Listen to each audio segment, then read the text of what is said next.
Hello friends, and welcome back to the Kooky Corners, where we're going to do a neurographic art piece today, based specifically around the Easter time celebrations. I'm looking here through my book on symbols because I've done some research onto the symbolism that I want to include in my piece, which is a piece that was put up by Alina Smolyanski, and I will link to that below in the description.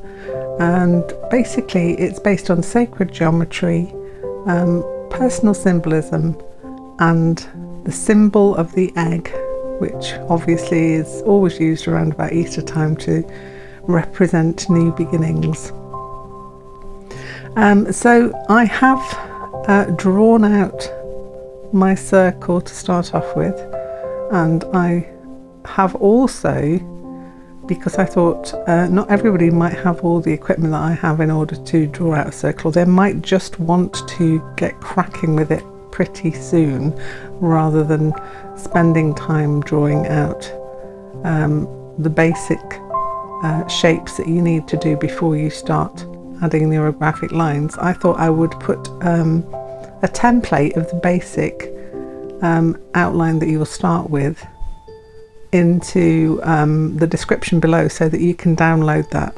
Obviously you can draw your own if you want to, as I'm doing here. I'm drawing out, it's like a circle within a square, and I'm just using some of the rulers that I have. It's very quilt-like, should I say, and having been doing a lot of quilting recently, it's kind of stuck in my mind how much this would very nicely translate into a piece of quilt. But yeah, so if you wanted to skip the bit where I'm doing the drawing now and just download the template, then you are very welcome to do that. The template you can then draw on top of, or you could trace it onto your own piece of art paper that you want to use. So that's always an option for you to use there. So basing this on sacred geometry and personal symbolism, I would say. So what you also want to do is to look for 8 symbols that represent you or what you want to deal with in your thoughts on the piece that you're making. For this specific piece that I'm doing here, I was thinking of personal growth.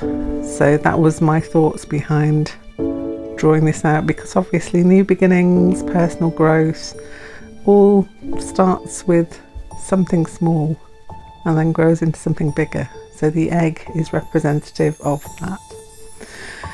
So what you end up with is 8 separate pieces here, and I'm also drawing an 8-pointed star in order to enclose the eggs.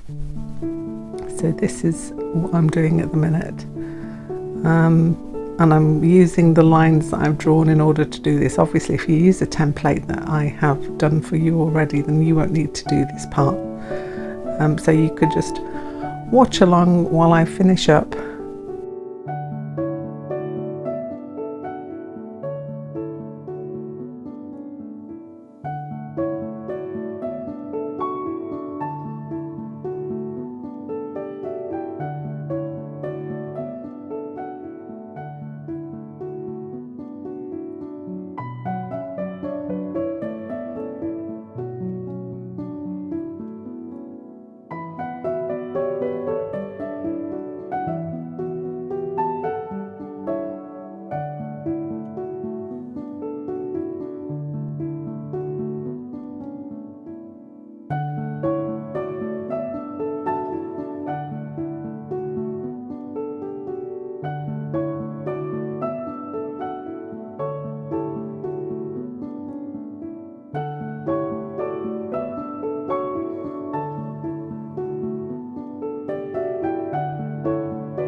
Here I'm inking over my pencil lines, so I'm drawing in the 8-pointed star, and I will also be adding in the egg shapes that I have drawn in pencil. The circle around the outside encloses everything, and then there is another circle around the circle, so it's like a double lined circle. Again, this will be on the template if you wanted to use that instead, but watch along as I fill in this with the inked lines.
Here I'm starting to draw in my symbolism. So in the first egg I'm drawing a spiral, which is part of the symbolism that I chose for my piece.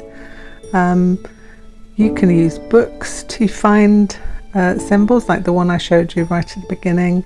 Pinterest is also a really good place to go and look for symbolism and its meanings. And you can find something specific to you or specific to what you want to achieve within those things. This one is the all-seeing eye, and then the other one that I'm going to do here is a star. Now, I usually feature stars in my artwork a lot. There is always generally at least one star in there, and so that had to go into my personal symbolism. So yeah, just watch along as I finish up adding in my symbols, and think about different symbols that you might like to use. You might want to use universal symbols, you might want to use Celtic symbols, anything at all that you feel that would help with your piece, that you put your intentions into. Then obviously a little bit of research before you start to do it, so that you know what you want to put in, would be a good thing to do.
Here I'm putting down a wash of watercolour because I quite like to add that in before I add in my neurographic lines.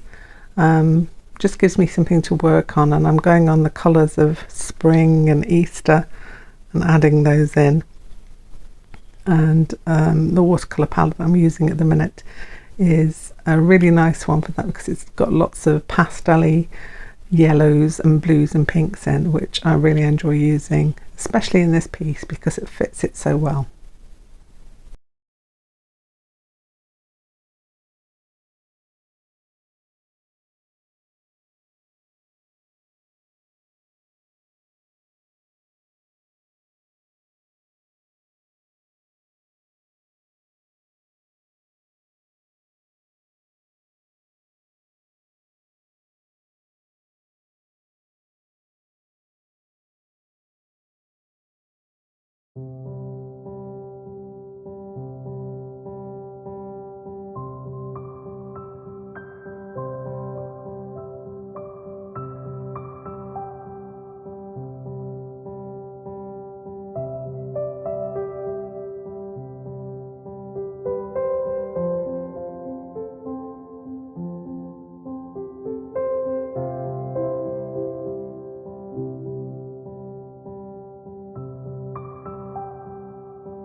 Here I am going over my pieces, my inks with some neurographic lines, so charging up the shapes that I've made in there with neurographic lines. Try and, just add in something that will take away any negative thoughts that you might have about this piece. This is all about positivity and moving forward and your goals. So lots of charging up with neurographic lines is always in order. If you can see on the side there, I started to add in some neurographic lines coming from the centre, and I will also be adding lots of lines coming right from that central flower, so lines going outwards from inside of me. That's kind of what it represents, but also lines coming from outside of the whole circle, which means the influences coming from outside that change the way I will react and things that I add in.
So rounding out those sharp edges now.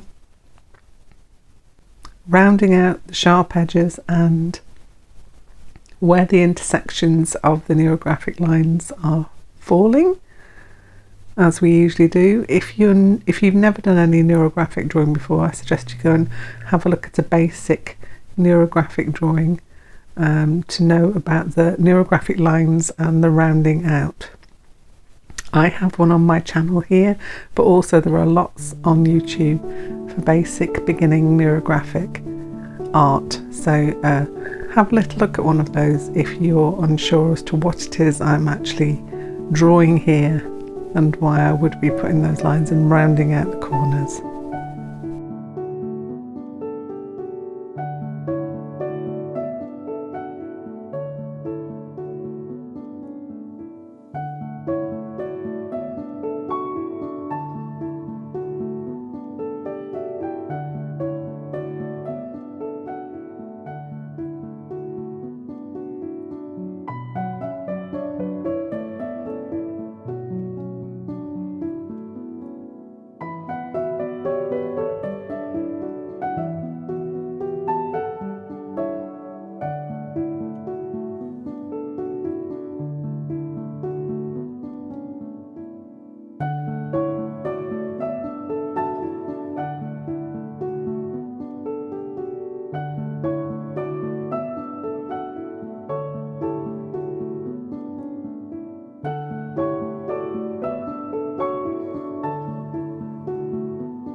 Here I'm adding in some pencil crayon to define some of the colours that I've added in there. So watch along as I finish this up and enjoy.